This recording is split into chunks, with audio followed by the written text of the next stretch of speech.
आज मु आपणक सहित शेयर करी सहज उपाय एवं अति कम समय बनी पारुथिबा अंडा तरकारी रेसिपी।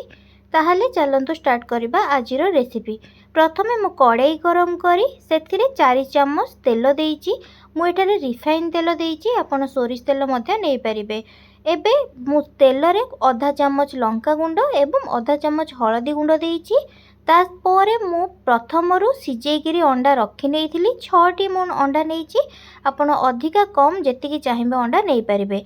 एबे से सिझेइथिबा अंडा को तेल रे देइकिरी किछि समय पर्यंत भाजी नउची। आपण माने वीडियोटी को आरंभ रु शेष पर्यंत देखंतु। जदि वीडियोटी भल लागिबो ताहले लाइक सहित शेयर करिनेबे।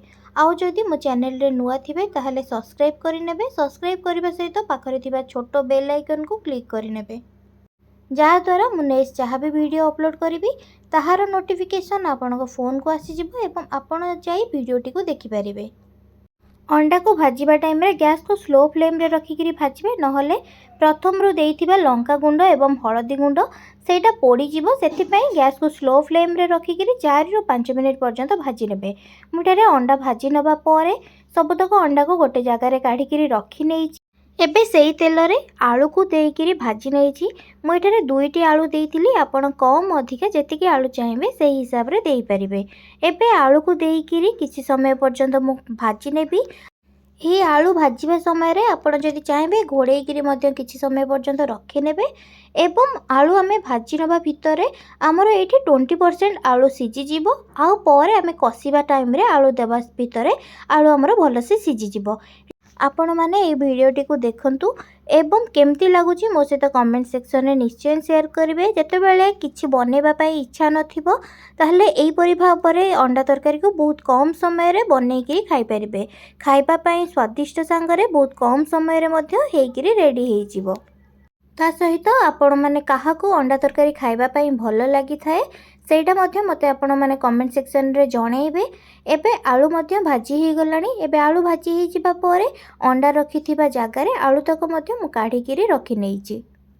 एबे हमर अंडा एवं आलू सबतक भल से भाजी नबा परे सेई कड़ाई रे तेल आउ बळीची। मु सेइथिरे आउ तेल यूज करूनी, आपण चाहिले आउ मध्य तेल देई परिबे। एबे मु 2टी पियाज को छोट छोट काटिकी रखिथिली, सेई 2टी पियाज को तेल रे देइकिरी भाजी नेबी। गैस को मैं मीडियम फ्लेम रे रखिकिरी पियाज को भाजी नेबी। पियाज रो कलर टिके चेंज हो जावा पर्यंत एवं किछि समय पर्यंत मु 3 रु 4 मिनिट पर्यंत पियाज को एठारे भाजी नेबी। 3 रु 4 मिनिट पर्यंत पियाज को भाजी नबा परे जेतेबेले पियाज रो कलर टिके गोल्डन कलर हो जिवो एवं पियाज मध्य भल से टिके भाजी हो जिवो, तापरे मु प्रथमरु बाटिकी रखिथिली अदा रसुण एवं टमाटो सबतक गोटे समय रे मु बाटी नेइथिली। रसुण मु 10-12टी, ता संगरे गोटे खंड अदा एवं गोटे बड़ साइज रो टमाटो को बाटिकी रखी नेइथिली। एबे से बाटिकी रखिथिबा अदा रसुण एवं टमाटो को पियाज सहित देइकिरी किछि समय पर्यंत मु भाजी नेबी। आपण जदि चाहिए अदा रसुण प्रथमे बाटिकी देई सबा परे किछि समय भाजी नबा परे तापरे अलगा टमाटो मध्य काटिकी देई परिबे किंबा बाटिकी मध्य देई परिबे। मु एठारे गोटे थर रे सबतक बाटी नेइथिली, आपण चाहिए अलगा मध्य बाटी परिबे। एबे सबतक देइकिरी पियाज सहित किछि समय पर्यंत गोळेई नेबी। एबे मसला कसिबा टाइम रे गैस को स्लो फ्लेम रे रखिकिरी पानी टिके टिके देइकिरी बेसी टाइम पर्यंत मसला को कसी नेबे। जेते बेसी टाइम पर्यंत मसला को कसिबे सेते तरकारी रो टेस्ट भलो आसीबो एवं मसला रु जेते बेल पर्यंत तेलटा अलगा न होईची आमे सेई पर्यंत मसला को कसिबा। एबे पानी टिके देइकिरी गोळेई नबा परे सेथिरे मु गोटे चम्मच चिकन मसला, गोटे चम्मच लंका गुंड, गोटे चम्मच हळदी गुंड एवं स्वाद अनुसार लूण देइची। सबु देई सारिबा परे किछि समय पर्यंत भल से गोळेई नेइची। गोटे मिनिट पर्यंत मु गोळेई नेइची। गोळेई नबा परे एबे घोड़ेइकिरी किछि समय पई रखि नेबी। तापर मझिरे मझिरे मध्य गोळेई नउथिबे, जहा द्वारा मसलाटा कड़ाई रे तळे लागि जिवनी एवं जेतेबेले दरकार होथिबो मध्य टिके टिके पानी देइकिरी गोळेई नउथिबे। एहीपरि भाବରେ मसला को 10 रु 15 मिनिट पर्यंत कषि नेबे।